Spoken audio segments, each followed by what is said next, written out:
Okay, I'll recommend a movie I saw a long time ago that's really good. Called Castle Freak, directed by Stuart Gordon. It's really awesome because this family moves into an Italian castle that they happen to inherit, and little do they know that there's this crazy misshapen freak, a castle freak, living in the basement, who flips out, kills a bunch of people. I think he bites a prostitute's boob off. And then I think he even rips off his own ding-dong in a rage. Totally awesome movie. Sounds like an X-rated end of Rumpelstiltskin. Very similar, yeah. So I got 2 recommendations tonight, guys. The first one is a movie called Castle Freak. No, first off, Castle Freak, go watch it. It's got a... How many times have you recommended Castle Freak? It's got a castle freak in it. Well, freak come a castle. It's about a family who inherits a castle. Guess what? Guess what that castle has inside it, Dan? A freak? How'd you guess?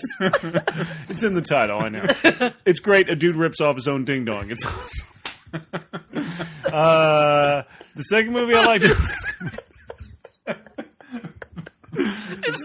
Stuart looks more in a movie. Stuart somehow managed just to find something new to say about Castle Freak over and over again. Oh, man. This letters email is titled Dingonggate. And it says... Okay, I like the sound of this. And that's a gate made out of ding-dongs? If it's like the movie The Gate. It's from Dan, last name withheld. And it says, Dear the Flophouse. That's us. I'm a longtime fan of the show, but have only recently been moved to write in. Stuart, I downloaded and watched Castle Freak thanks to your repeated recommendation. Downloaded? I hope someone got some money for that. iTunes, probably. Okay.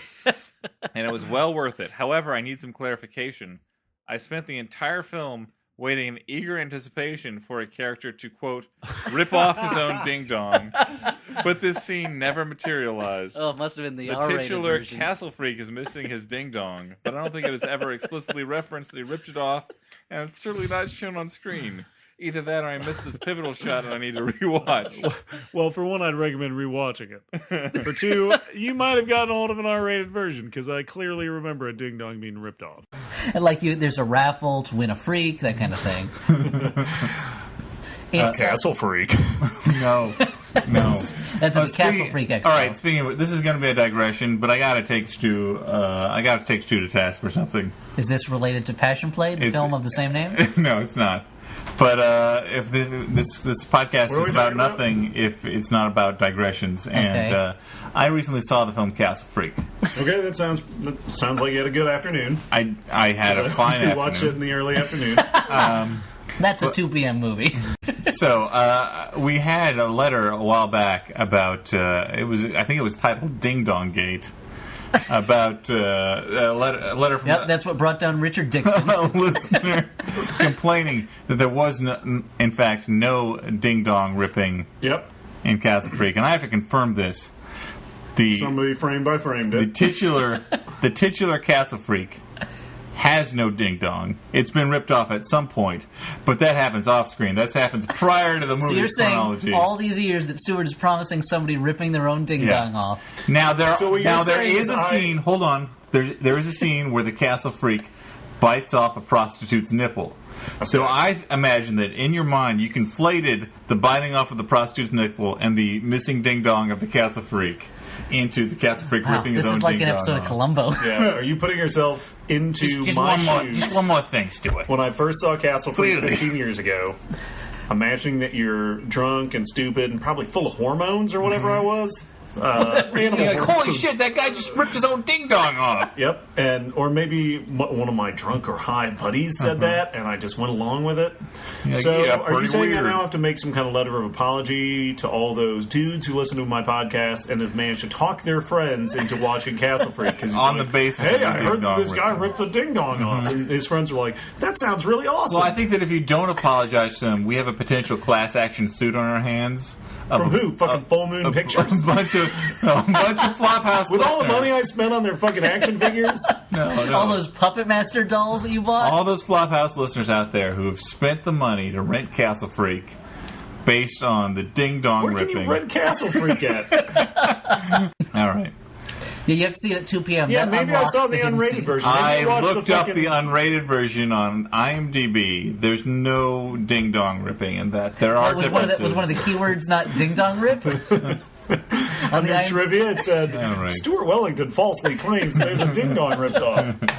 Do not believe Star him. Jeffrey Combs disagrees. All right. Well, we've somehow managed to talk about Passion Play for a long time, so we should speedily. We must have been passionate about it, guys. Yeah, we should. High five that one. Oh, God. I hope you heard that on high five. We should speedily give our recommendations for movies that we actually like and think we people think- should go out yeah. and watch. Go watch them now. Okay, I'm going to start. I'm going to recommend a little movie called Castle Freak.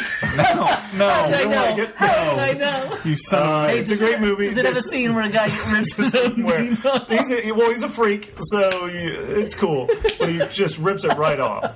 Like, it was there for a second, then all of a sudden it's gone. Ripped off. Okay, Dan, your turn. I I watched. think that brings you up to 99 Castle Freak recommendations. At 100, you get a free Castle Freak. I watched a Take movie. home. And I can rip off his ding-dong, too.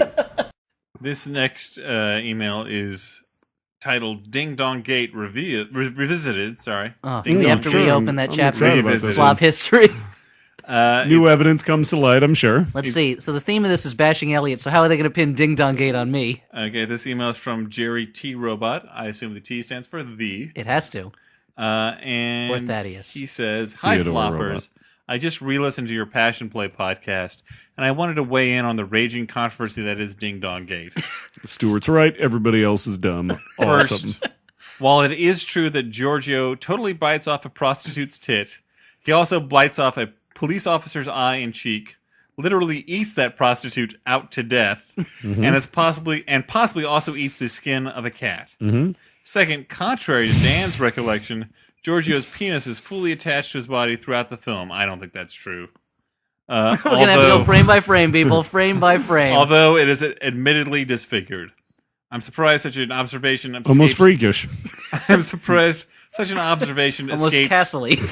escaped Dan's renowned purview. Well, look, Hilarious. it's a heterosexual purview, but thank you. Dan, sexuality is on a scale. It's fluid. It's very fluid. And yours is extremely fluid.